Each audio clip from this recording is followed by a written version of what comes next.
What the Sam Hill's going on here?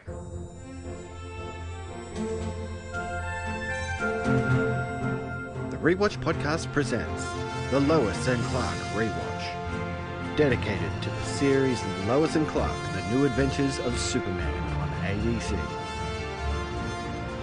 Join us each week as we investigate the origins of the Man of Steel and uncover crime in Metropolis.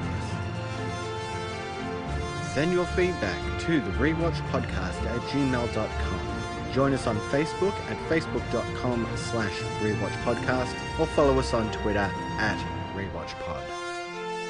Oh, hey! Let's get back to it.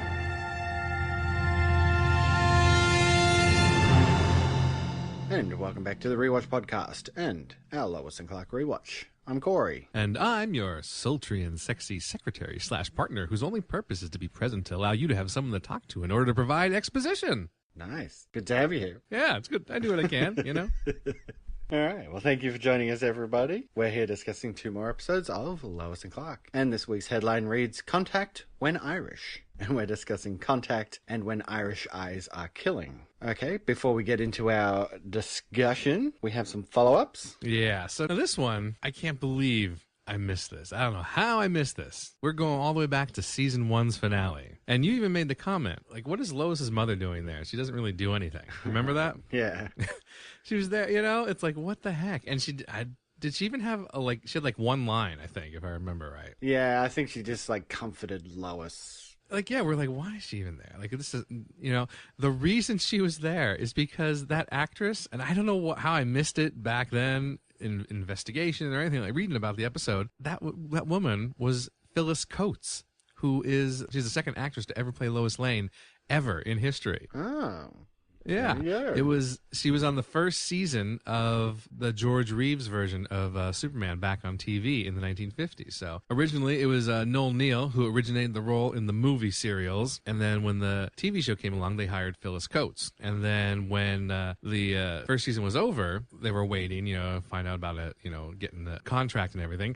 And Phyllis Coates had already said, well, I'm going to be on this other show or on this other movie. She made other commitments. So they actually had to replace her with Noel Neill again. So they got Noel Neill back again, the first Lois Lane. So yeah, that was Phyllis Coates, the second ever Lois Lane on film or TV for us in that episode. I don't know how I missed that, because that's like that's a great like guest star. I just, for some reason, we didn't talk about it. Well, better late than never. Exactly. I feel bad though. I'm like, I'm sorry. You know, that's something we should have got. Anyway, we mentioned a couple episodes back, and iReactions reminded us. He was like, wait.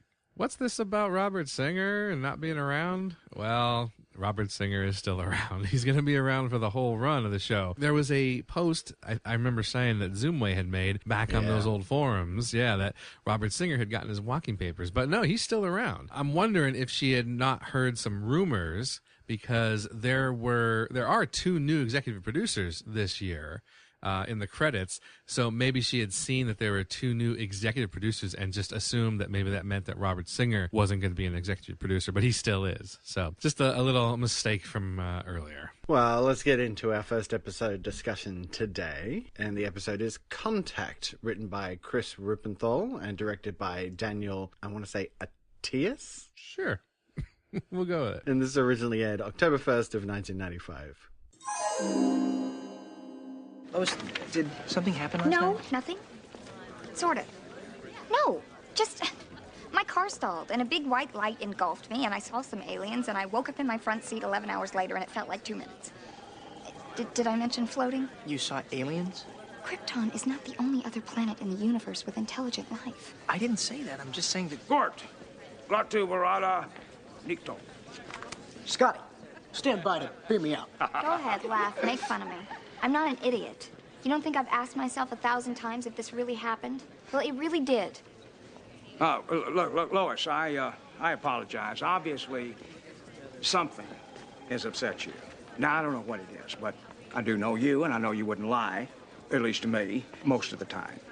So, why don't we just forget about the airport story for now? Huh? Yeah, you can turn it in later. Now, whatever happened, I want you and Clark to get to the bottom of it.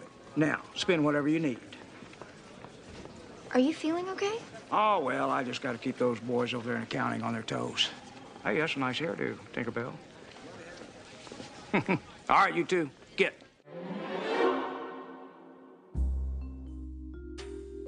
After Lois is seemingly abducted by aliens, she begins exhibiting strange behaviors, such as walking out into the middle of traffic and jumping from a plane in midair. Luckily, Superman is there to save her each time. Lois, having met a new neighbor, Star, who claims to be psychic, agrees to let her try some hypnosis on her to get to recall more of her abduction, but nothing happens until she dreams about it later that night. She goes to Clark to tell him about the bulbous-headed aliens using a mechanical arm to inject her with something. Indeed, a puncture wound on her neck proves that something has happened to her. Meanwhile, software tycoon Bob Fences is revealed to be working with a scientist named Solzig on a machine to contact aliens, except it's really an untraceable weapon he plans to use for, wait for it, taking over the world. Or at least blackmail foreign countries for millions of dollars, since he can no longer get the special microchips he needs from them. Going over the recent crimes at tech companies, Lois and Clark manage to piece together that every time there's a robbery, Lois seems to have one of her trance-like episodes, and they deduce that they just happen to distract Superman so he can't stop those crimes from happening. Lois tries hypnosis again and manages to catch a reflection of Bob in the mechanical arm the aliens are using to puncture her neck. Lois and Clark visit Bob in his office, but he denies any wrongdoing. Clark catches a glimpse of his computer screen, uses his X-ray vision, but the computer shuts down before he can get any real information from it. Luckily, Star uses hypnosis on him, and they are able to extract what they need in order to track down Bob and dismantle his weapon and take him into custody. Superman visits Lois that evening and has decided after much thought that he and her cannot be together, believing that his relationship with her has brought about the danger she finds herself in continually, and despite Lois's protests, Superman leaves. Hypnosis. Well, I'm not really comfortable with that idea. Well, please. It's the best way to determine if what you experienced actually happened. I'd be very happy to arrange a session if you'd like. Oh, I don't know. What if I said something that I didn't want to get out? Well, then it would be out. Now, excuse me if I seem so excited, but I've spent my entire life trying to contact alien civilization. So soon I will complete my super microwave transmitter. But until then, talking to people who've had your experience is about as close as I'll ever get. Well, there's always Superman. Yes, a one of a kind. So unlike any other alien ever reported. Love to talk to him. I had an unusual experience since, you know. Really? Like what? Well, this morning I went into a trance for a brief period. Perfectly natural. Many people report enhanced paranormal abilities, others bizarre behavior. Have you ever heard of a person putting themselves in jeopardy after an abduction? No, that would be unusual. Well, thank you for your time. My time is space-time. Physicist joke.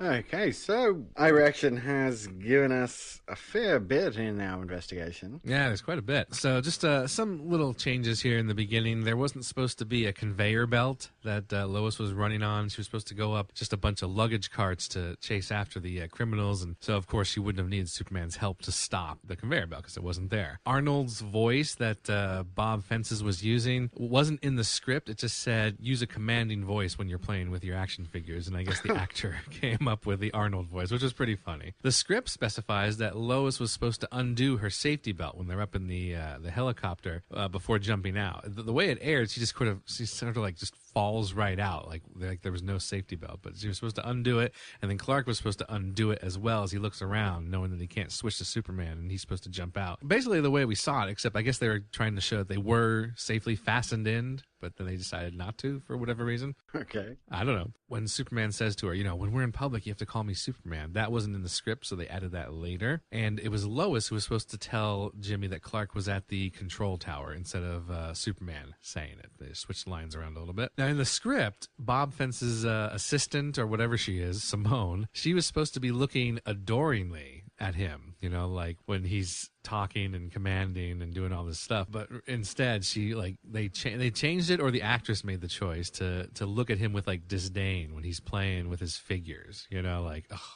God, that type of look. But originally she was supposed to be, I guess, more just like, oh, you're so cute, that type of thing. I don't know that would have helped her, her character at all either. So Doesn't really go anywhere, so. Yeah, exactly. Now this is random. This is really random. All right. When Lois goes into her apartment building, there was supposed to be a woman in front of her walking a few steps ahead carrying a ventriloquist dummy. And the dummy, obviously the woman's controlling the dummy, but the dummy says, "I hate it when you make me late." And then the woman says, "I don't know why you keep going to her. She's a nut." And then the dummy says, "Who diagnosed termites when no one else could find anything? Huh? Huh?" So they're having a conversation. And then as Lois goes up, she looks at Star's business sign, I guess, on the side of the building where she's going to help people with their psychic problems, I guess. We'll talk about Star and her business, I'm sure. So weird. There were some extra lines where Martha was saying that, Lois isn't a 6-year-old, and Clark is like, "I know, that's what she said." And Jonathan goes, "I'll see. She's smart, just like your mom." There was a scene where Solveig was supposed to be working on the machine, then coming to the realization that it's not just a machine to communicate with aliens. And there was a shadowy figure that was supposed to be watching him. And Solveig was like, "I'm not going to be a part of this. This is terrible. It's monstrous. I don't want anything to do with this." And then the shadowy figure is supposed to move towards him menacingly. And that's when Solveig's like, "Oh, it's okay. I'm all good. All right, it's just a little joke. Let's talk about, So just a little extra scene there, which it was fine, but we didn't really need it. Yeah. There was a scene where Clark uses his heat vision to heat up Lois's soup. There was another toy plane scene where Bob is imitating Solveig, and he's trying to pretend the figure is him, saying, "This could hurt people," and then he plays himself as the other one, saying, "No, duh, that's the point." It's ridiculous, Yeah. Glad they got rid of that. And then when Lois gets hurt near the end there, Superman was supposed to look very angry, like he was going to kill Bob and Simone, after Lois gets injured. So they cut that out as well, because he's definitely not as angry as he could have been. And then finally at the end, it was basically the same, except there was no Star at the very end. They got rid of the Star scene that they had there in the aired version. And Lois was going to be at home with Perry and Jimmy. She's laying in bed. She has bandages around her head. She has a concussion. Perry's saying, "Well, remember, keep your head down when you know what hits the rotating blades." Basically when the shit hits the fan. But I guess they, of course they couldn't say that. So that's the awkward line they came up with. Maybe this will teach you, Lois. Keep your head down when you know what hits the rotating blades. It was so bad. And then Superman comes in, asks, if he could have a moment alone with Lois, and everything else is pretty much the same, except Superman says, instead of saying "we can't be together," he says, "I just don't think this is going to work out." Almost the same, just little slight changes there. Lois, I feel horrible about this. Clark, it's not your fault. You saved my life. No. I got careless. Maybe overconfident. No matter how bad a situation is, I always think that I'm strong enough or fast enough to fix it. And you are. You saved a city full of people of being microwaved like popcorn. But you still got hurt. I'm used to saving people, Lois, not getting them injured. We can't protect everybody all the time. That's impossible. I know. That's what my dad said. And we can handle this. I realize now that you and I together can handle this. I want to tell you something. Lois, I need to tell you something, too. I know it's not the best time or the most romantic. Lois, I love you. I love you way too much to ever let something like this happen to you again. I know I can't control everything, but I can control people not using you to get to me. And so that's why I came. To tell you. To tell me what? To tell you. To say.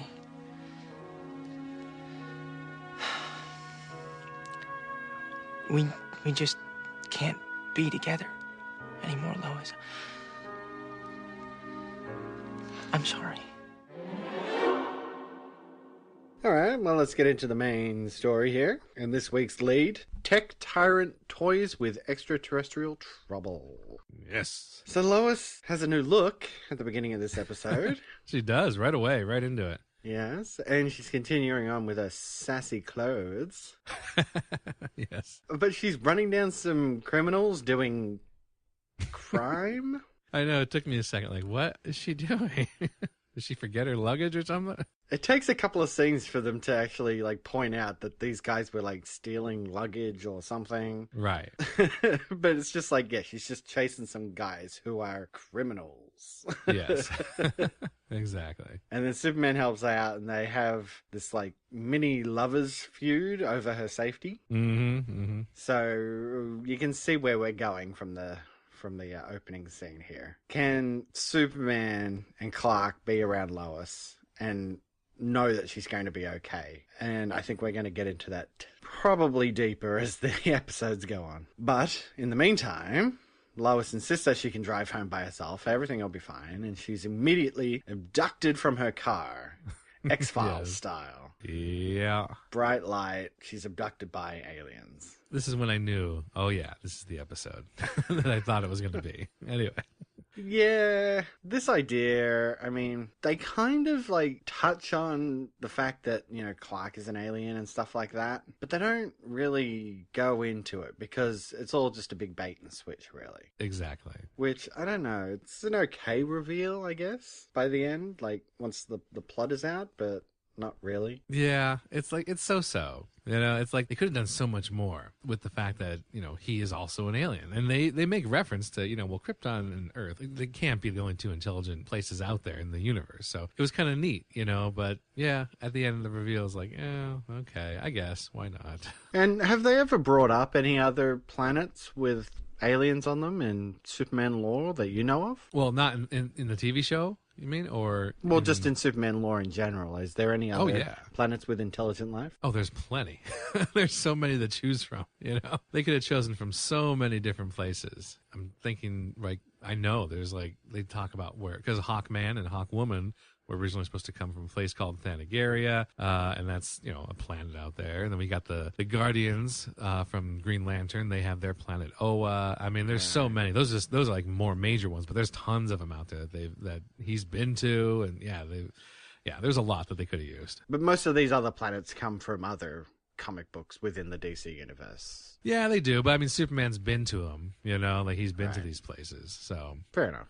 Before Lois can tell Clark about this alien abduction, she's actually got this new neighbor called Star who claims to be psychic, and she kind of just like busts in and throws down a bunch of books on alien abduction and stuff. Like, she's very nosy and very direct, right? Yes. And of course Lois is, yeah, she would want to keep this quiet, but Star doesn't give a crap. Exactly. But Perry gives Lois and Clark the go-ahead to investigate this. Yeah, he's like, drop everything. Drop that luggage story. Yeah, they don't even ask for it. Perry's just like, look into it. Yeah, go investigate aliens, because, you know, that's what they're going to print on the cover of the Daily Planet, like a good old National Enquirer or whatever, you know? And that's when we're introduced to the head of this software company, Bob Fences. Yes. And he's been working on this ray to contact alien life with his chief scientist, Martin Solzvig, who they mentioned, like Star mentioned, was like the writer of one of the alien abduction books. Yeah.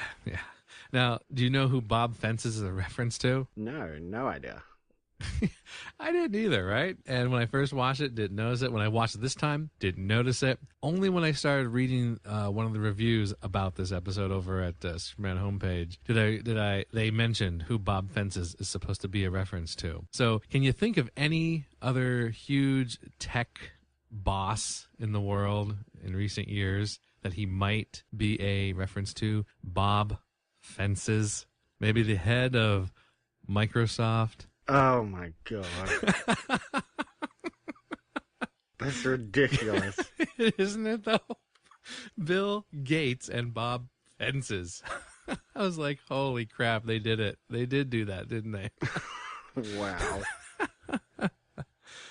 Oh, God. It's such a bad pun. That really is bad. I mean, I know my introduction last time was pretty bad, but this one, this tops it, I think. Yeah. But, of course, wow. I'm going to... Can't stop thinking about that now. So pretty much Bob Fences he's got this plan to like hold the world hostage because this ray isn't really like a contacting thing. It's like a microwave laser or something. Something. I think they call it a microwave transmitter, and it can be turned around to become a weapon. And in order to build it, because his tech company doesn't have access to like a lot of like the more powerful things, Right. like the Zenith chip. And he has this whole thing about distracting Superman by triggering Lois with this hypnotism thing that he's worked on her, because she wasn't really abducted by aliens. It was just Bob Fences and his crew making her believe she was abducted by aliens. So she trances out and jumps from helicopters and walks into traffic and stuff. Mm-hmm. And this keeps Superman busy while they steal like microchips and whatnot to finish building this ray. So basically, he's having this conversation and says they can't get the chips they need because some country won't negotiate with them or whatever for the prices of the chips, so he can't get the chips. So basically, his next plan is to just like try and like hold the world hostage. He goes from tech guy to holding the world hostage because he can't get what he wants. For me, I'm like, that's a far stretch. You know? I can't imagine that actually happening anywhere to anybody, but I guess he's unbalanced. And it's like you pointed out in your intro. He's got this secretary or partner or someone, whoever named she is, Simone, and she's just there for him to talk to and go full digs with his plan. Exactly. And he doesn't even like just talk to her like a person does. He plays with action figures and puts on an Arnold Schwarzenegger voice and makes himself sound like he's like so awesome. You're so good, Bob. You took over the world. And you're like, oh, God. I know. We've had some lame villains. This guy is lame. Yeah, he's pretty bad. He is pretty bad. At no point do I feel like he's ever going to pull off his plan. No, definitely not. But, you know, they figure it out pretty quickly. Clark notices this puncture mark on Lois's neck, and they figure out, you know, that he's been, you know, preoccupied while all these robberies were going on. So they go and see Star, who like hypnotizes them to remember stuff. Yes. Now, it's like you were saying in the investigation with Star. Like, she wasn't even supposed to be in that last scene. Right. Mm-hmm. I have a feeling that the writers really like this character, and I think she's going to be reoccurring as the rest of the season goes on. They just, I think they kept putting her in there so she has stuff to do. Like, now that she's here, I remember her being in a bunch of episodes, but I don't remember how long she sticks around. I have a feeling that they're going to use her as a crutch. Yeah. Mm-hmm. Whenever we need to know something, let's go to Star, because she's a psychic and she will sort of get it right. Maybe it'll be a little bit wrong and maybe a bit quirky, but it'll probably be right, and it'll steer us in the right direction, and the plot will move forward. Yeah, that sounds good. And I'm not saying it's a bad character or anything. I think the actress is doing a perfectly good job, and it is funny. I just have a feeling it's going to be a crutch. I think that's going to wear on me a bit. Yeah, definitely. So they confront Fences, to little avail, of course, but they figure out his plan to turn the microwave transmitter into a weapon, and Clark gets the slightest glimpse at a computer screen, so again they have to go to Star. And that's actually not a bad scene. When he gets hypnotized, she asks him what his name is, and he says Kal-El. Right. It's quite funny, you know? Like, what? He talks about how he's, like, holding this country hostage, and I'm assuming this is a fake country. He refers to it as Pasiphanesia. Right. I've never heard of it. Yeah. I don't know if that's from Superman lore or something like that, but I don't think so. It doesn't sound familiar to me, at least. Well, Metropolis is a fake city, so let's just make up a fake country called Although there is a real Metropolis. Did you know that? Well, I'm sure there is a real Metropolis. Well, no, there's a real Metropolis in Illinois that is actually, it's Superman. They've adopted it as Superman's hometown. They have this huge Superman statue there. They have a Superman museum, and then every year they have a Superman celebration, you know, which is pretty huge. A lot of Superman actors and stars will go there, and they have like a parade, and it's like basically like a Comic-Con type convention every year. Oh, there you go. I didn't know that. Yeah, I've actually been there twice, not during the celebration, but at other times, and it's a pretty neat place. The statue and the little Superman museum they have is pretty cool, with a lot of old toys and, you know, merchandise, costumes and things. They even have I think they have the Ultra Woman costume there. Well, we'll get into that when we get there. We're getting there. But they don't want to upset any real country, you know, say that Well, we're of holding course. some, you know, China or whoever. Exactly. So let's just say Pacific Asia. Yep. So now they know his plan. Like, Superman pretty much just stops it pretty Yeah. swiftly. Just busts Of in there course. and destroys the weapon. But of course, Lois suffers a concussion during the quote-unquote explosion. I mean, that was just weak sauce. Yeah. Like, it just sort of, like, lightly catches on fire, and Lois just, like, falls down. Oh, whoa, my head. They're saving up money for something, so I'm sure we'll get there. I'm sure they're saving for something big. And then we get to the end. Clark, as Superman, tells Lois that he loves her, but too much that he has to break up with her. What do you think about that? Is this satisfying? I mean, we talked about this possibly happening, them backtracking over what they did in that final episode of season 2. And here we are. They're doing it. They're going for it. Oh, it's annoying. Yeah. I'm not sure I like this, but I don't know. It could create tension, sort of make their relationship stronger, if you will, if they play it right as the Yeah. episodes go along, which, I mean, I'm assuming they will. Lois and Clark are going to end up together. We all know that. That's Right. how it has to happen. That's how the story Right. goes. But at the same time, I'm like, they were together. Like, why are we doing this? But I don't know. You got to Yeah. create some sort of drama, I guess. Keep the story going. But I at the same time, guess. I'm just like, oh, really? He loves her too much that he has to let her not be with him? Yeah, this is what I saw some references to this in a couple different places, that we're getting into the whole shipping part of Lois and Clark, where they're together, they're not together. They're together, they're not together. I love you, I don't love you. I hate you, I love you. It's, you know, it's like back and forth just to create this kind of this drama, which it's just fake drama. You know, it's like, we don't need this type of drama. Like, come up with, like, this is so easy to do. You could do this with any, you know, with anything. Come up with actual drama from the story itself, not from, because this is, it's so, what's the word, contrived, I guess? Yeah, it's annoying. It's very annoying to me. I guess the only thing I'm really hoping is they're not going to introduce some other possible love interest to wedge between Lois and Clark. I hope it still stays focused on their relationship. I guess we'll see what happens in the next episode. Okay, well, let's get into some bylines for this one. So, I did mention it. Lois is styling. She's keeping it up with all these new clothes, and she's practical as well. She's got some Converse on. I hadn't noticed that. She's not wearing heels or sensible shoes or anything. She's actually got some Converse on while she's chasing those dudes. Well, that's good. Can't really run in high heels unless true. you're that woman in Jurassic World. You know, then you can run in Yes. heels, but no one else can do it. And we're at episode 3, and I think we mentioned this last week. She's rocking a new hairdo. She's cut it short. Yeah, I like it. I don't mind it. It might take a little bit of getting used to. Yeah. So we meet Star as well, who Yep. apparently loves Mel Gibson. Talk about a product of the times there.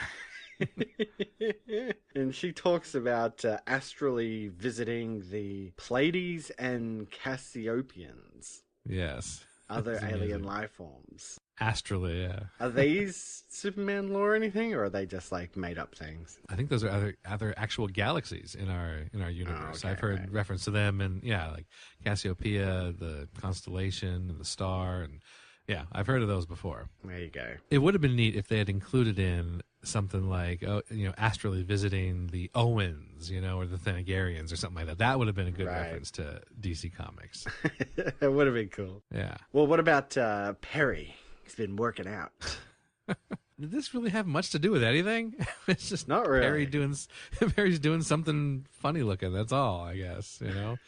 Like they mentioned Alice checking out a waiter or something like that, but it really doesn't go anywhere. I don't know, but maybe we're going to get into Perry's relationship with Alice as we go along or something. Yeah, I guess. Yeah. Possibly, I don't know. I did like Lois putting foil on her head because That's she's pretty worried that Star will find out about Clark by reading her thoughts. Yes. But they do have a good conversation about her fear of lifetime commitment. Yeah. That was good. That was good. Yeah, I didn't mind that. Clark talks to his parents about worrying over Lois, and Jonathan has the cordless telephone, Yeah. I was surprised. Yeah, because they're in bed and they're kind of leaning over each other, and I noticed that Jonathan is holding the cordless phone, whereas Martha has the corded one. Yeah, I went back to check that because every time so far it's been the exact opposite. And I don't know if they are purposely doing that or if it just happened to be the way they had the set up. But like up until this point, Jonathan always had the corded and she always had the cordless. So I'm wondering why they made that decision for this episode. I wonder, I forget the listener's name who mentioned that we talked about like way back in season 1. I wonder if she knows why they did that. I don't know, maybe like progression of the relationship or something, Because it was kind of set up at the beginning of the series that now that Clark had moved out of their house, that Martha was, getting into art. And like we said, she used the cordless phone a lot. She knew what a fax machine was. And now maybe like Jonathan's sort of settling into this new lifestyle. Right. Or something. Or it's the new producers are like, all right, no, Martha's a woman. She's going to be using the corded phone. She's not going to be educated anymore. It's all about the man. Maybe they're just woman hating. But I think it's the themes we're going for here. Is that Clark, in a way, doesn't trust Lois. Yeah. There isn't a complete partnership going on here. True. Yeah, very good. So yeah. maybe that's the message, just a subtle message to say that Jonathan and Martha have all this worked out and they work together. I don't know. Right. Maybe I'm just reading too much into it. I know. I was just thinking, or they could have just had the thing set up that way. Exactly. It's the way that we staged it. So one of them had to hold one phone, one had to have the other. Yeah. When Clark's hypnotized, he does bring up Simone's hot bod, which was just weird. I don't understand why that was in there. I think it's just, I guess, when you're hypnotized, you're just going to talk about whatever you were actually thinking at the time if you're asked that question, because you don't have any barriers, nothing, no filters. So I guess, This is like a backward-ass compliment for Lois, I guess. Well, yeah, exactly. And then finally, the new opener. Yeah, it was pretty neat to see. Like, they still have some of the old stuff in there, some of the old clips, but they added a whole bunch in there that are new, and some of them we haven't seen yet. Some of the scenes that were in there we have not seen in this season yet. But you know what was in there? What? The two of them floating up into the clouds. Mm-hmm. Oh, yeah, exactly. Yeah, we said that. Yep, that's right. But it still does end with Superman flying into the Daily Planet with Lois. Right. It's still going to keep that iconic shot. Yeah, it was good. It was good. I like it. I'm glad that we keep the same theme song though. Oh, yeah. Yeah, I'm so glad they didn't change it up. I'm glad they didn't put like a techno beat underneath it, or like sometimes how they try to change up TV theme songs over the years. Like I remember Enterprise, it was like this cheesy power ballad, but then later on they put this little beat underneath it, and it was like, oh, why do we do that? The Halloween film franchise, they did that. They changed up that Halloween theme a lot as they got into those later crappier films. Right. Nowhere near as good anymore. But all in all, it's another one of those Villain of the Week episodes where you're like, whatever. This guy had nothing on nobody. Useless. Exactly. It was a so-so episode. All right, well, let's get into the quote vote. All right. What's everybody standing around for? This is a newspaper, not happy hour at Buckingham Palace. What are we here, the Daily Planet, or second stringers from the Weehawken Gazette? Am I making myself perfectly clear? And we didn't have a lot of people voting again this week. It's kind of up and down lately. I don't know what's going on. Oh, well. But people, get onto our Facebook page, facebook.com/Lois and Clark Rewatch. We put one up there every week, and you can vote on it and listen to us put on silly voices. And we need your votes to make this podcast great again. Or not. or not. But we've got a winner, so let's get into it. Cue the music. Kermit the Frog and Alan Rickman are eating ice cream. It's just that Sean is such a worrywart. He thinks I'm always putting myself in danger. Well, are you? No, not all the time. You can't be a great reporter without taking some risks. And that's the only thing that keeps the two of you apart? Yeah, that and one or two other things, some of which might be my problems. The biggest of which is that it scares me. The idea of committing to a relationship for life. Don't you think he's scared too? Yeah. But you two love each other. I mean, it's not like you think you're going to wake up one morning and find out that he shaved his head and tattooed the entire third act of Henry IV on it and then just gone off to live in some commune in Brazil where they all worship a giant butterfly named Fred, and then 2 years later he sends you a note and says he can't come back because he's allergic to frogs, is it? Oops. Sorry. Yay. and scene. That was tough to read that whole thing. That's a long one. In his voice, even. I was like, oh my God, he's going. There's no stop. Why?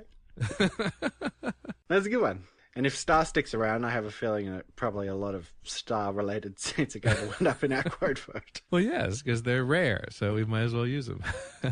Well, let's get into our second episode discussion today. And the episode is When Irish Eyes Are Killing, written by Grant Rosenberg and directed by Winrich Colby. And this originally aired October 15th of 1995. I just love going to these charity events in the mid-afternoon. I say we get in, make an appearance, and get out. Isn't Perry expecting you to be one of the bachelorettes auctioned off? Told him I wasn't available. Am I? Lois, we've already been over this. Oh, yeah. You love me too much for us to be together, right? How come when you repeat what I say, it sounds so dumb? Because it is dumb. You're completely overreacting. Really? If you'd never met me... I wouldn't constantly be putting myself in danger because I know you'll get me out of it, and bad guys wouldn't be putting me in danger in order to get to you. Trouble has a way of finding you, Lois, especially when I'm around. Maybe I'm a jinx. A charity bachelorette auction finds itself interrupted as a man throws a smoke bomb into the room and steals a priceless artifact. Later, Lois, still feeling annoyed at Clark for dumping her, volunteers to be auctioned off for the charity and ends up being bought by an old friend of hers she knew during her time in Ireland as a foreign exchange student, Patrick Sullivan, and the two hit it off much to Clark's chagrin. Meanwhile, dead bodies are turning up around Metropolis, appearing to be part of a ritual sacrifice. When Superman rescues the caretaker of the local museum, the robber gets away with an ancient crown by using a bomb as a distraction.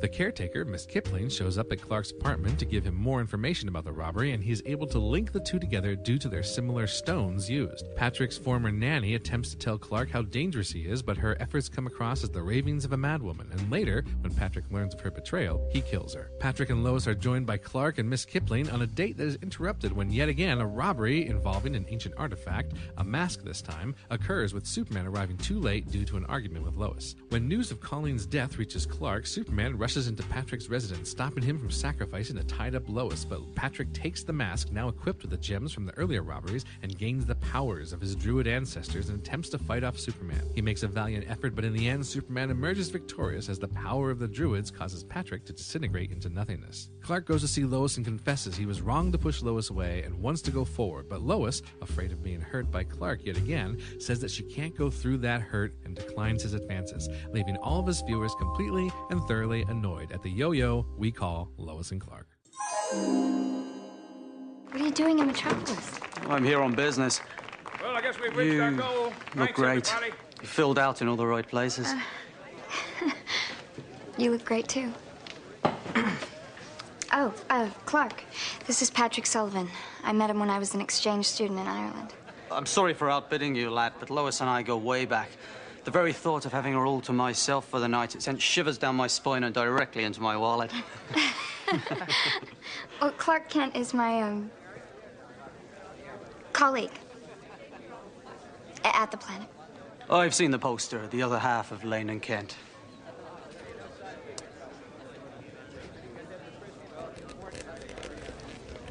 That's quite a grip you got there, Clark.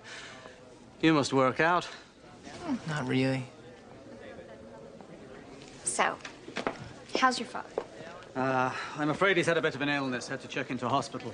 Oh, I'm sorry. Oh, Patrick's dad was the greatest storyteller. Druids and wizards, and virgin sacrifices. He made up all this creepy stuff. What makes you think he made it up? So, $10,000. You didn't happen to see that movie, Indecent Proposals. Yes, so I loved it.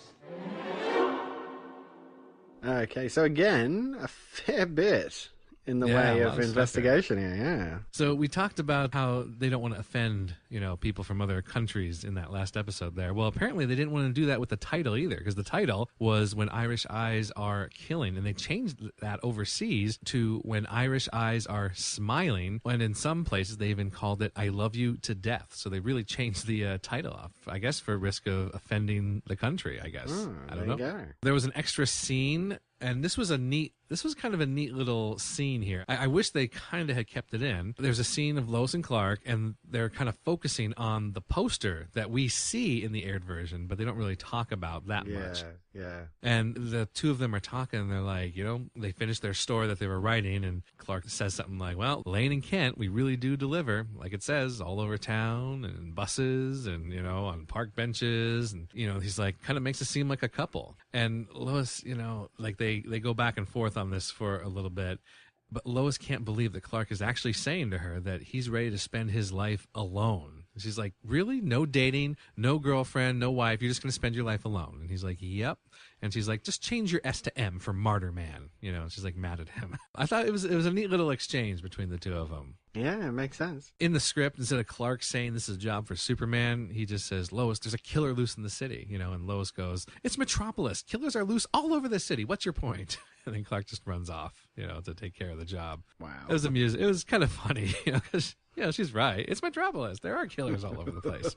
A little unfeeling, but, So Veronica Kipling, the museum, I guess, curator, her voice was described as booming, has a grating quality like fingernails on a chalkboard. Think Fran Drescher meets Gilbert Gottfried is what it said in the script. And I think they nailed that pretty good. Yeah. Yeah.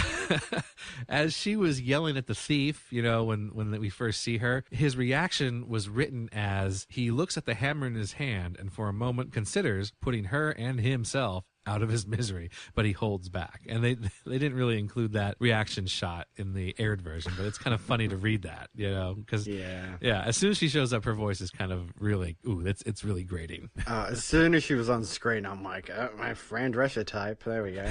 Exactly. Originally, Superman and Lois were going to leave the museum arguing, and then Kipling, of course, is like, hey, what about me? And they come back and help her. They got rid of that part. When Clark tells Patrick that he doesn't really work out, that wasn't in the script, so that was a little added in extra there. There were some extra lines from Colleen when Clark and Colleen are talking, and she's trying to tell him everything and talking to the invisible leprechaun. There's things she says like, Patrick didn't mean to do bad. He wasn't meaning to do ill. Clark makes a reference to the robberies that have been going on and the sacrifices, and she says something like, oh, I don't watch the news, only musical comedies for me. And then, so she doesn't know about the robberies at all. And he says, well, what happens if Patrick gets, the mask and all this other stuff that he needs? And she says, he'll have power over all the fairies and sprites and the wee forest folk. And I'm like, that sounds not dangerous. No, that doesn't sound bad at all. That sounds like maybe he'd, just be in the park prancing around and, having the fairies dance around and create a light show or something. It doesn't sound too dangerous at all. Power of rainbows. Exactly. So you have the power of little cute kittens. I could sort of see why they got rid of that. So there was a different scene where Patrick was going to catch Colleen in the hotel suite instead of out there on the street, and they were going to show him strangling her, and he's supposed to be much angrier, much more like Psycho in the script. It's a bit full on. Yeah. So Victoria, she had lines about how she was crawling through the basement, and a little appreciation for someone who just crawled through the library basement for you, or something like that. And the comment she makes about the Robin Hood movie, when he throws the dart, both of those weren't in the script, so they were added later on for her. Give her a little extra time to grate on your nerves. There was an extra Lois line when she confronts Clark outside the bar and he's ready to, take off and go save whatever. She says, no, not this time. You're acting like a super schizophrenic. First you push me away and then you're all over me like a stalker, which was kind of neat, but maybe just a little too intense for our purposes. Instead of calling Gandhi a car thief, she was going to call him an embezzler. And then Clark, I didn't remember this part. I must have missed it. Clark uses an alias in this episode, Glenn Whitmore. I couldn't think of where it was, but Glenn Whitmore is a reference apparently to a Superman colorist, iReaction said. So there you go. Nice. Lois, when she was about to be stabbed, she originally had a line, kind of like a panicked line, kind of like the old Lois, where she's like, wait, don't you guys usually sacrifice virgins? Because I've got some really bad news for you guys. And then Patrick was going to say, the ancient ones are flexible, and that's when Superman crashes in and saves the day. The maid comes in during the fight that Superman and Patrick are having, and she comes in, sees them fighting, cause she's like, oh, housekeeping or whatever, and walks in, and then she walks out. She's like, oh, I'll come back later. It's kind of like that one episode where we had that odd maid that came in with the towels. Do you remember that one? Oh, the Swedish maid. Oh, towels, yeah. Yeah, it was just like that. So it seemed similar to that. So they cut that out because we've done that joke before. So. They got rid of it. Lois was supposed to be happy to learn that nothing happened with Miss Kipling. So when Clark says, oh, it was just platonic, she was supposed to be very happy about that. But on air, it was a much more subdued reaction that Terry Hatcher gave. And this all happens at the very end, the last scene. And she thanks Clark for being there. And this wasn't in the script. This wasn't in the show. It was in the script. She thanks Clark for being there, and he says, "I will always be there for you, Lois." And then Clark gives his speech about how he was wrong, and it's almost the same as the ending again, just like last episode, but there's some minor changes in the actual dialogue. And he's like, I was wrong. Being in love made me make, wrong choices, and that's why I dumped you. I've become the problem instead of the cure. I know there's always going to be danger, and I'll have to deal with that. And Lois says, well, that's sweet that you said that. It's good that you can recognize your mistake, because not a lot of guys would do that, but you made decisions about my life without even listening to me, and I'm in charge of my life, not Superman. And he wants to say more, but she just stops him,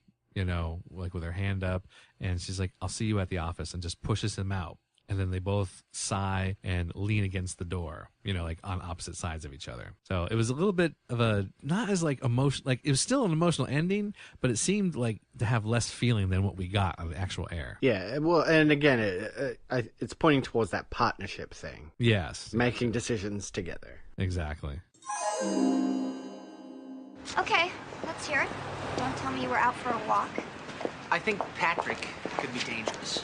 Oh, right. He was trying to kill me with truffles. No, I'm serious, Lois. Look at all the trouble that's happened since the guy's come into town. I'm telling you, the guy is trouble. I don't understand you. First you want me out of your life. Then the second anybody else shows interest, you come charging in like some obsessed bodyguard with this crazy accusation. It's not a crazy accusation. Oh, it's not? No. Then what is it? It's quite possible that Patrick stole the emeralds and plans to sacrifice you to the ancient gods. Bye now. Lois, I got it straight from his old nurse, Colleen. Colleen? Clark, she talks to leprechauns. Well, I can't argue with you there. Look, Lois, she told me about the Druids and their sacrifices of women. She's probably confusing reality with the stories Patrick's father told us. And Patrick's father is in a hospital because he's criminally insane. No, he's in a hospital because he's having a fatty cyst removed. Patrick told me all about it. Look, you can't have it both ways. We're either together or we're not. All right, well, let's get into the main story for this episode. And the lead here, that are always after me lucky charms and ancient druidic artifacts. How's my Irish accent? Oh, it's Is great. it cliched at all? I'm sure we're not offending anyone. Is it as cliched as my Russian? Yes, exactly. Okay, so Lois refuses to give up on her relationship with Clark. That's kind of how this one starts. Yes. Which is interesting because of how it ends, but yeah, exactly. She's having a go at him about his decision to break up with her. And they're on the way to this. They seem to have a lot of these for some reason. These lady auctions, relationship auctions. Yeah, because they had the one in the beginning of in the pilot, or not in the pilot, but in the first season where they were auctioning off bachelors. Now they're auctioning off women now. Yeah, happens way too often. Yeah, but whatever. We just like to sell people in Metropolis, We're bringing back slavery. And these thieves set off this gas bomb and steal this scepter of Claudius, which was worth $1 million. And meanwhile, there are some ritualistic killings going on around town, decapitated bodies and whatnot. Or am I thinking back to that last one? Oh, well, yeah, bodies? it wasn't decapitated bodies. It was just, there was ritualistic killing going. Like it seemed like it was being part of a ritual or something like that, the way the killings were done. But I don't know, it's kind of a cool idea, all this stuff that's getting stolen by these thieves, and they're like Roman artifacts and stuff like that. Something like that, yeah. So it's a cool little thing of like, You have to know that Patrick's involved in this. I mean, come on. Well, yeah. But just the whole history of it, saying that these are Roman things, but they are Roman because they were stolen from the Irish, I thought was a good reveal by the end. Yeah, no, I liked it. But, they're stealing all these things, and Superman responds to the museum again, and he tells Lois to stay behind, right? And of course she doesn't listen to him, but he rocks up there, and Lois is like right behind him. Yes. Like seconds behind him. And I was like, what? How did you get there so quickly? I know. She's got a very fast car. It's ridiculous. They were like the Daily Planet, and he zipped over there. I'm just like, that was just too quick. The staging of that just wasn't working for me. I'm with you on that. Now, I probably wouldn't have noticed this if not for what I had read about the last episode, but they talk about this auction that they had, and when they do the auction the second time, they do it in the Daily Planet because it got interrupted, of course, so they hold it in the Daily Planet like you do, and they put up this sign, and of course it says Coates Home for Children, which is a reference to Phyllis Coates that we talked about for the last episode there. So I caught that and I was like, oh, that's cool. I was like, neat. Nice little reference there. And I'm assuming that's where the Brandon part about Phyllis Coates popped up. Exactly. Yeah. When I saw that, I was like, Coates, that's Phyllis Coates, I bet. And then I looked, and when I read about it, I was like, oh yeah. And then they mentioned that this is the second reference or whatever because of this episode, back in the finale. And I'm like, oh, what? Really? So yeah, that's where it came up. And then Lois is like so annoyed at Clark's presumptions and stuff that she goes ahead and puts herself into this auction that they're going to wrap up at the Daily Planet because they didn't get a chance to finish it. Mm-hmm. And an old friend of hers shows up and bids $10,000. Yes. Which is a bit excessive, really. I mean, come on. Like, they were like $150 or something. And he's just like, 10 grand. And you're like, oh, jeez. Like, seriously? Like, I'm sure you could have just bid 1,000 and it would have been fine. But, I don't know, whatever you want to do, flaunt your wealth. Exactly. Lois met this guy when she was an exchange student in Ireland. All right. Mm-hmm. And of course, Clark is immediately intimidated by this guy. I mean, he did just throw 10 grand away. Like you were just saying last episode, I hope we're not going to get someone who comes in and, as a new romantic person. And when this guy showed up, I was like, oh God, here we go. Here's the new Call Me Daniel. It's funny because I had watched this episode too. When I was saying that in the last episode, I wasn't even thinking about this one. So yeah, see, that's that's the reference I was making when you were talking about. I was like, oh boy. Yeah. So of course Patrick is behind all the robberies, and he's totally in love with Lois, and he's pillaged all these Roman artifacts to get the emeralds out of the scepter and the crown. The crown was the second thing that was done. Mm-hmm. Which these gems are called the Eyes of Ireland. Right. And he puts them together and they spark. Yep. And I couldn't help but think, have the scepter and the crown never been put together ever? I don't know. I guess not. They're from different places, right? Like they weren't in the same display at the museum, right? They were in different areas. So. Well, I don't know. I think if they're part of the same overall collection, that at some point they would have been close together, and someone would have noticed that they have these magical properties. But whatever. And Patrick's got this nurse who's kind of like a mother-ish character, but she's like totally insane. Mm-hmm. And she tells Clark about the curse on Patrick's family. Which she might not have seemed so insane if she hadn't mentioned she has an invisible leprechaun on her shoulder. That's the part that was like, okay, Colleen, let's go home now. Here you go. Here's your leprechaun. But for him to gain the power of his druid gods and ancestors, he needs to sacrifice the woman he loves most, and that, of course, just happens to be Lois. Who's he's been in love with for all these years. Okay. Yeah. Well, all right, fine. And Lois is just like, bullshit. Clark finds all this out and tells her, and she's like, no, I don't think so. You're just jealous. And, for a second episode in a row, we have a character that just goes full digs. Yes. And he tells Colleen all about needing the mask to complete the ritual, and just lays out his whole plan, like Eyes of Ireland, go in the mask and everything, and then he'll have all this power. He's like, well, thanks for telling her that, just as you're going to kill her. Right, exactly. Typical bad guy thing to do. And so Clark uses the very Fran Drescher-like Veronica from the museum. I felt kind of bad for her because he really doesn't. He's not interested, but he uses her. Like he's done this before. He's used women before in this way, like Mason. It's like you're not really interested in her. Why are you asking her out? That's not nice. Come on, Clark. And it's a big trope as well. This is a trope that cracks me up. It's like when people go to Paris, you have to see the Eiffel Tower. Here, he's Irish, so he takes her on a date to Casey's Irish pub. Right. What, just because he's Irish, he has to go to an Irish pub? Like, you're in America, dude. Like, get a burger, or a hot dog, or a steak or something. I don't know. Yeah, because I'm pretty sure that the Irish pub probably doesn't have the best Irish-type food. Like, it's not like your home, It's not like they do back home. They're going to do better on something that's native to that area. So, yeah. Like, I can get a Philly cheesesteak, here in town. But if I really want one, a good one, you're supposed to go to Philadelphia. That's where the home of them is, That's where you go. Exactly. I don't hang out in Aussie pubs when I go abroad, Well, exactly, yeah. Yeah, like I can't even think of an Aussie pub here in town. But if you came here, I wouldn't be like, hey, let's go to Down Under. You want to go to Down Under, Cory? We're going to get some, I don't even know what an Australian beer, Foster's. You want to get some Foster's at the Aussie pub, Down Under, down the straight? I wouldn't do that.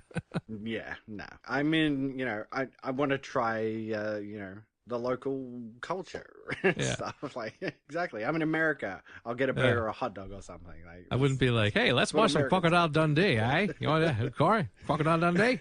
Because that's what I do every day when I'm here. And I talk like this, mate. All the time. Exactly. Exactly. Oh, well. So yeah, I don't know. It's just a trope that cracks me up. Yes. So he has the mask, and he steals this from a bank safety deposit box. Lois manages to sneak in and get this name from the owner of the box, Dennis O'Neill. Yes. I was excited to see that name. You know what it's a reference to? I've got no idea. You gotta stop asking me if I know these references. I don't know. I know, but it's a good way to lead into it, People at home are like, oh, it's another reference, So Dennis O'Neill, I knew him as he was editor on Batman for a long time, the Batman comics, in the letters page, it was always letters from the editor, or letters to the editor, and he was always the one commenting on it, and that's how I knew him. But apparently, iReactions found out more about Dennis O'Neill, and he was also a writer on Superman for a short amount of time, and I don't even remember when he was on Superman. Like I said, I knew him just from the Batman comics, but he, back in the 1970s, he wrote a story that depowered Superman. He was more of Superman on a Lois and Clark level. He couldn't move planets out of their orbit. He couldn't go out in space without some kind of breathing apparatus. It was in the 50s and 60s when Superman became able to do anything. He had super ventriloquism voice, so he could speak his voice halfway around the world. He had all these insane quote unquote superpowers. Everything was super this, super that, super everything. So he became so powerful, and then Dennis O'Neill decided, well, let's depower him. Let's find a way to make him a little more realistic so that he has more of a challenge when fighting criminals. And it was very, very unpopular for whatever reason in the 70s. People did not take to it, and he was removed from the Superman books and put on wherever, which is funny because that probably set the stage for what John Byrne did in the 1980s when he depowered Superman. But this time people loved it, and they loved the new realistic take on Superman, and that is what inspired Lois and Clark, the actual show. And so iReaction said, if it wasn't for Dennis O'Neill, it's likely that we wouldn't even be having this conversation because the show might not have happened without John Byrne's remake, which came from Dennis O'Neill's remake back in the 70s. Yeah, I love it. Cool reference. At this point, they bring Star back into the show. Because why not? Yeah.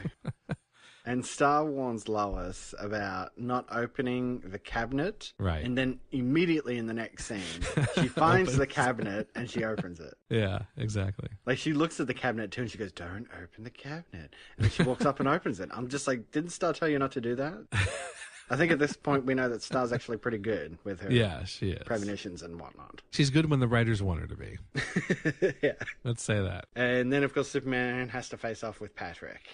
And we've talked about this before, too. Superman is particularly vulnerable to magic. Yes. So I guess in that sense, thinking of it from that perspective, you kind of think Superman's, he's got a proper match here, a proper fight. Exactly.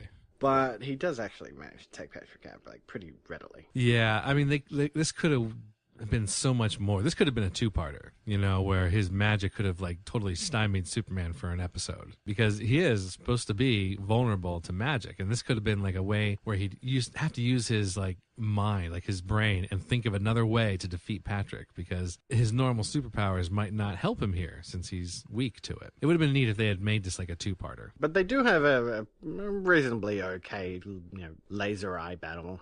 Yes, that he wins. As far as laser eye battles go, you know. Like you do. Yeah. Yeah, now this. Oh. Yeah, we get to the end. Clark apologizes to Lois, says he wants her back.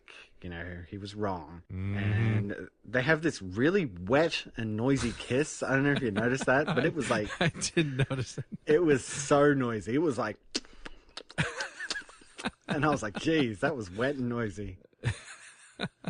Anyway, Lois pushes him away and says she doesn't know if she can handle it. Right. And she just asks Clark to leave. It's just, you know what? It pisses me off. I'm just going to say it because, you know, when I first watched these episodes, now it's all coming back to me now. All right. When I first watched these episodes, I was just like, what? Come on, just let them be together. What the heck? I mean, you know they're going to be together. Let them just be together. Just stop this up and down thing. I hated it. And it doesn't, and I know going forward, I'm still going to be frustrated, you know, about them getting together. And like watching it all again is bringing back those feelings again. I'm like, oh my God, I can't believe they're doing this again. I can't believe it's this much. Like now that I'm really looking at it analytically and realizing how much they're going back and forth, it's making me even angrier.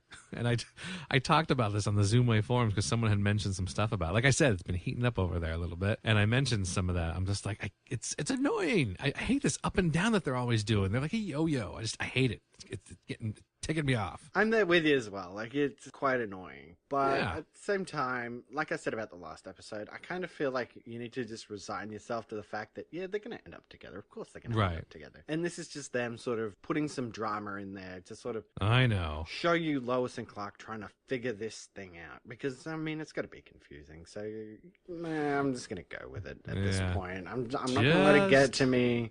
Just wait. Yeah, let's just wait.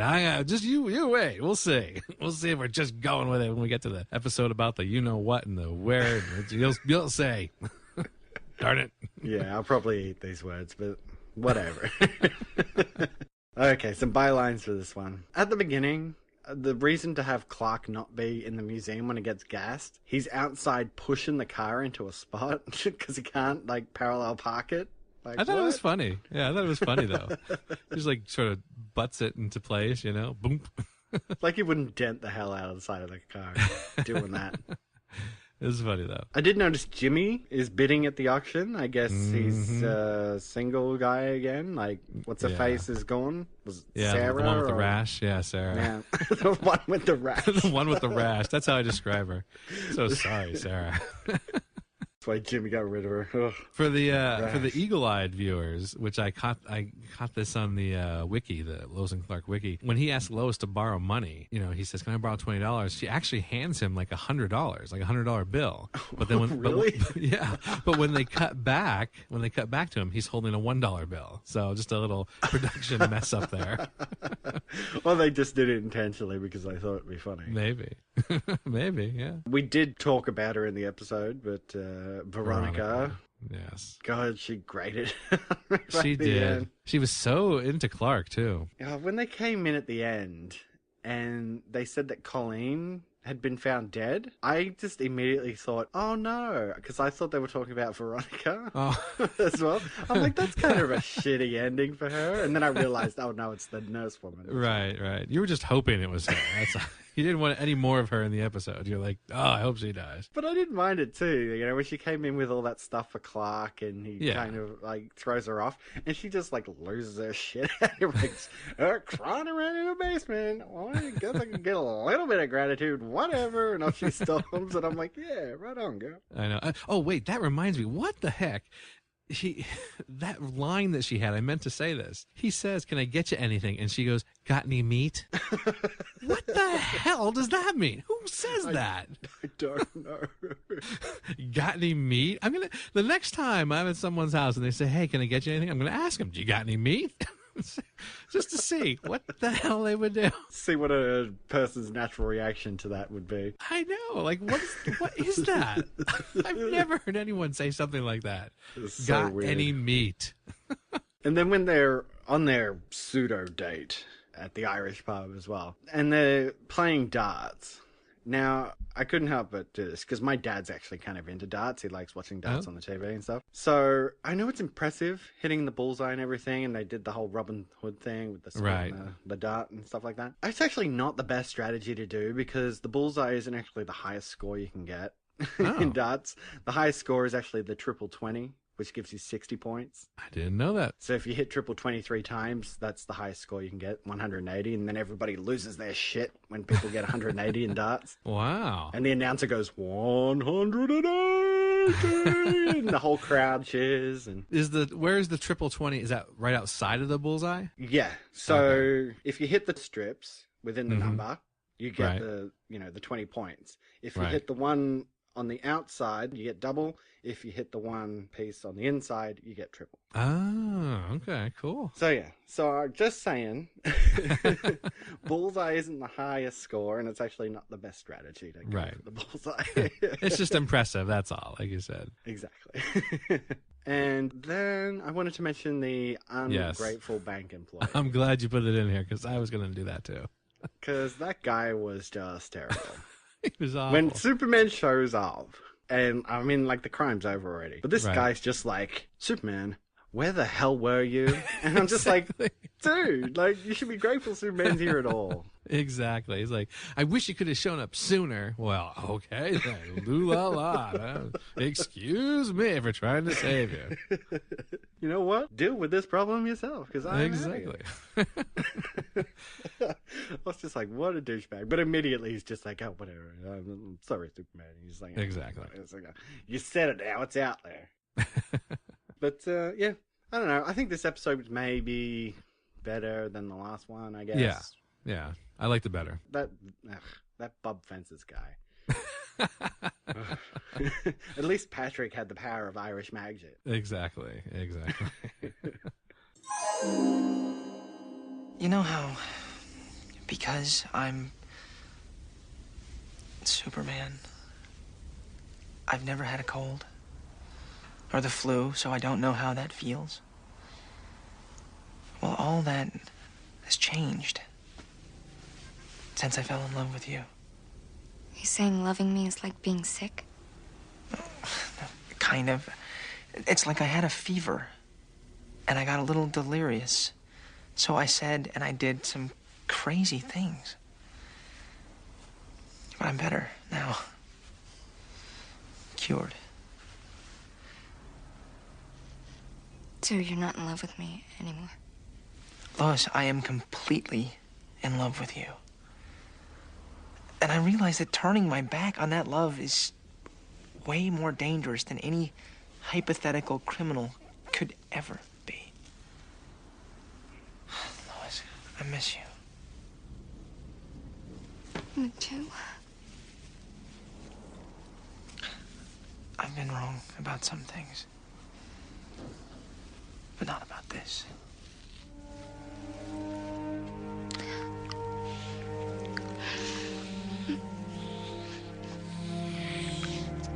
No. No? Clark, you saved my life today. For the millionth time. You were there for me. I will always be there for you. Until the next time you decide to break my heart for my own good. I survived it this time. I don't think I would again. All right, so I guess we could get into some back issues if we had something. Yeah, there's none. I've fallen prey to that 1995. I don't know what's going on, but there seems to be nothing that I'm finding from 1995 when I look up these episode titles, or I've tried the character names. I tried the name Bob Fences, thinking that's got to come up with something, but no, I'm not finding anything. I'm like, what the heck is going on with 1995? Well, I'm sure we'll get back into it at some point. But we do have just the smallest thing I'd like to mention in our personal ads section. I want to give a shout out to our brand new Patreon supporter, David Gape. Cool. Who also pledged $10 per month, just as our previous guy did, my evil twin, who also pledged $10 a month. So right. Yeah, we got a couple of people on there now. That's awesome. Definitely appreciate that. Thank you very, very much. So we are getting around to shifting our hosting over so we can restore the main feed. And right. That's really going to help out, guys. So thank you so much. You don't understand just how just a little contribution like that. And I mean, $10 is above and beyond. We would be happy with just the base $1 pledge. But $10 a month, that's really going to just help us move over. And that'll probably happen more towards the end of October. We're going to move over and it'll just help us restore that feed and everybody can go back and enjoy the Sliders rewatch in its entirety, and it'll be there for everybody to revisit the rewatch. It's all just to keep the lights on, to keep the servers going, and for our payment for that and everything like that. It's not like we're going out and buying a Ferrari or anything. So yeah. Okay, well, our next issue we will be discussing Just Say Noah and Don't Tug on Superman's Cape. So, Just Say Noah. Are we going to get into something semi-biblical here with that? Yeah, it's got to be some sort of biblical undertone to this episode. Like, I was thinking maybe it'd be about drugs because of the Just Say No part, but Noah. Or maybe it is about some type of drug thing, and then one of the characters just happens to be named Noah. Or the bad guy, believe it or not, is going to threaten to blow up the world. No, really? And is maybe taking 2 of each animal or something to start a new world somewhere. I don't know. There you go. Throwing it out there. Yeah, him and Lois maybe. Yeah. All right, I could see that. Now, Don't Tug on Superman's Cape. I know that's a reference to a song lyric from, I forget the name of the song now, but that is a reference to a song lyric, and I've seen that before in a Superman comic book as well, I believe. But I'm not sure what that would have to do for a story. Maybe he comes up against another superpowered person? Maybe. Or maybe somebody is just maybe provoking Superman and maybe like not in an evil way or something like that. So it's like, this person's annoying and I hate you, but I can't like do anything about it because you're not really like breaking the law or something. Like Miss Kipling. Maybe. She comes back. She's like, Superman, can you help me? I need to get to the museum on time or I'm not going to be late. Oh, let's hope not. Yes. Well, if it is, we will find out next week because that is it for this issue of the Rewatch Podcast. Keep up with listener interaction by liking our Facebook page at facebook.com/rewatchpodcast or facebook.com/Lois and Clark Rewatch. Don't forget you can follow the show on Twitter at rewatchpod, and you can visit our webpage at rewatchpodcast.podomatic.com, which has links to some of our favorite sites there, such as zoomway.net, folc.wiki.com, and the supermanhomepage.com. And we've also got links to our archive of film rewatch episodes. Yes, me and Nathan are right in the throes of our Alien versus Predator rewatch. There you go. So remember, you can always write us an email or record a voice message. Send it over to the rewatchpodcast@gmail.com. And also, if you've enjoyed the show, you could give us a rate and review on iTunes. That would very much help out. We should actually have a look back and see if we've got any new iTunes reviews. Yeah, I haven't thought about that. Call that out in our personalized section, since we're not getting a lot of back issues. Yeah, I'll do that for next issue.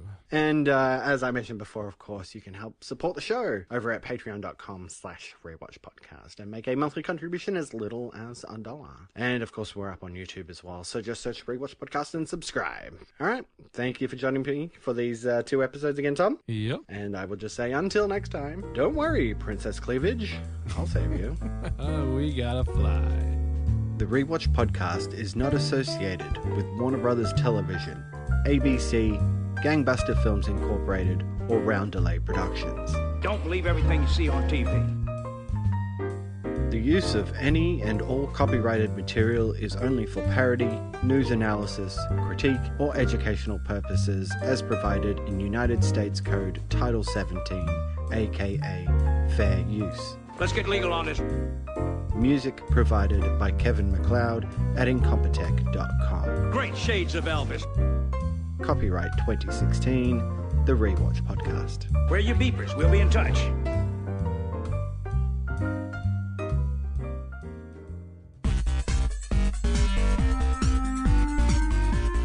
Hi, Hi, Rewatch Podcast listeners. I'm Corey. I'm Tom. And I'm Nathan. First off, let me say that we have all had a blast doing the Rewatch Podcast. Every week, we put out another episode for free for you. And although we enjoy these discussions with each other, we truly do this for you guys out there in podcast land. That's right, Corey. But we are here today to tell you about Patreon. Every week, there are costs involved in podcasting about film and television, including hosting and bandwidth charges, our own personal internet usage, and film or show rentals and purchases. So, we're asking you to become a Patreon supporter. If you can afford as little as $1 to throw our way per month, it would really help us keep the lights on. And if you want to send $100 our way every month, we wouldn't turn that down either. But it's your choice, and we appreciate the support you bring. As always, we strive to bring you the best quality shows we can create, and we hope that you enjoy them. So head on over to patreon.com/rewatchpodcast to become one of our patrons and show your support for the Rewatch Podcast. And if we get enough patrons, we may even be able to produce exclusive content just for the supporters in the form of simply getting episodes before the main feed release, or even bonus film discussion episodes as a thank you for your support. The website again is patreon.com/rewatchpodcast. Thanks, everyone.